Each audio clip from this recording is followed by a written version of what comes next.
सामाजिक, आर्थिक और राजनीतिक न्याय, विचार, अभिव्यक्ति, विश्वास, धर्म और उपासना की स्वतंत्रता, प्रतिष्ठा और अवसर की समता प्राप्त कराने के लिए तथा उन सब में व्यक्ति की गरिमा और राष्ट्र की एकता और अखंडता सुनिश्चित कराने वाली बंधुता बढ़ाने के लिए दृढ़ संकल्प होकर अपनी संविधान सभा में आज तारीख 26 नवंबर 1949 ईस्वी को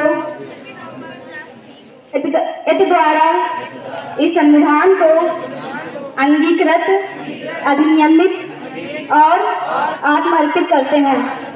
जय हिंद। मसीहा डॉक्टर भीमराव अंबेडकर जी की जयंती है।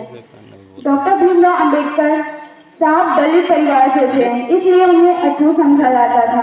इसके चलते बचपन से ही अंबेडकर जी को समाज में काफी भेदभावपूर्ण व्यवहार सहना पड़ा। दलित होने के चलते करियर में आगे बढ़ने के लिए उन्हें बहुत संघर्ष करना पड़ा। अपने स्कूल में वह अकेले दलित छात्र थे। उन्हें अन्य बच्चों से अलग बैठाया जाता था। भेदभाव, असमानता का सामना करते हुए अंबेडकर जी ने मुंबई यूनिवर्सिटी से ग्रेजुएशन की। इसके बाद एमएस के लिए अमेरिका के कोलंबिया विश्वविद्यालय में दाखिला लिया। यहीं से पीएचडी की लंदन स्कूल ऑफ इकोनॉमिक्स, यहीं से MSc, DSc, graduation, barrister at law किया। वह भारत में सबसे पढ़े लिखे लोगों में से एक थे।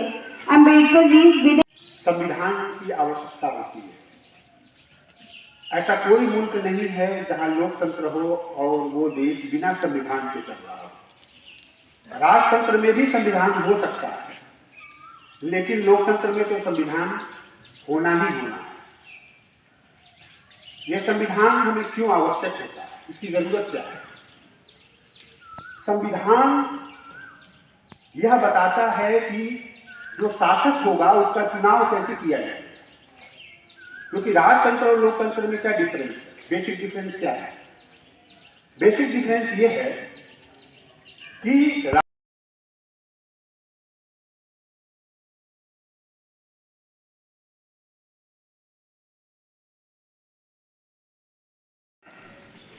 जब तक उसके अंदर तार्किक शक्ति नहीं आएगी,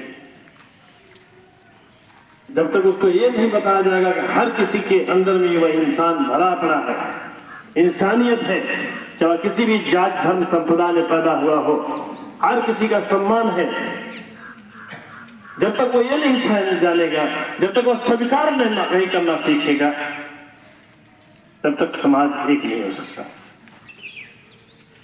वो अपने पूरे आजीवन समता, स्वतंत्रता, भ्रातृत्व, सबको न्याय की बात करते रहे और संविधान ने जगह भी दिया।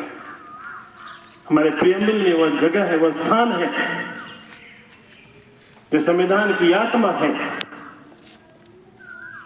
उसके बाद समाज ने एक सही दिशा में चलना प्रारंभ किया। लोग समझने लगे हैं हर किसी में इंसान का वास है, इंसान है, इंसान को इंसान जैसे मानना है। कोई छोटा कोई बड़ा नहीं है। उसकी प्रतिभा का कद्र करो, उसके ज्ञान का कद्र करो। अगर नेचर ने, प्रकृति ने दिया है, उस ज्ञान का सकारात्मक उपयोग में करिए, इससे देश समृद्ध होगा। उस समय के लोगों ने पहचाना, उनकी प्रतिभा को पहचाना, इसलिए राजा से लेकर सब कोई उनका सपोर्ट किया। राजा ने पढ़ाई करने के लिए उनको धन मुहैया कराया, सुविधाएं दी। उनके शिक्षक, तमाम शिक्षक जो थे, जो सही तरीके से उनकी बात को जानते थे, अपने ही कम्युनिटी के अन्य शिक्षकों का विरोध करते हुए स्वयं ही आगे आए और उनका समर्थन किया। तब वो इतना शिक्षित हो पाए। बच्चों, हमको अपने मन के अंदर से जितने भी बड़ी नैरोनेसेस की बातें हैं, संकीर्णताएं की बातें हैं उसको निकाल देना है। समाज बहुत दूर जा रहा है, बहुत दूर जा रहा है। विश्व पटल पर हमें देखना है। जब हम विश्व पटल पर देखेंगे तो छोटी छोटी जो ऐसी मान्यताएं हैं जिसकी वजह से एक दीवार खड़ा होता है, दूसरे को तकलीफ होती है, उससे दूर होना है। ये बहुत बड़ा जो दीवार थी छुआछूत की, उस समय बहुत ज्यादा बड़ी थी। आज भी कहीं कहीं मिल जाता है, गांव में भी है और जगहों पर। ये बहुत बड़ी दीवार है। नवोदय विद्यालय का बच्चा यहाँ आता है, उन सारे दीवारों को तोड़ कर आता है, यहाँ रहता है, सारी दीवारों को तोड़ कर रखता है, भाईचारे के साथ रहता है। ये क्रांति का दूत है।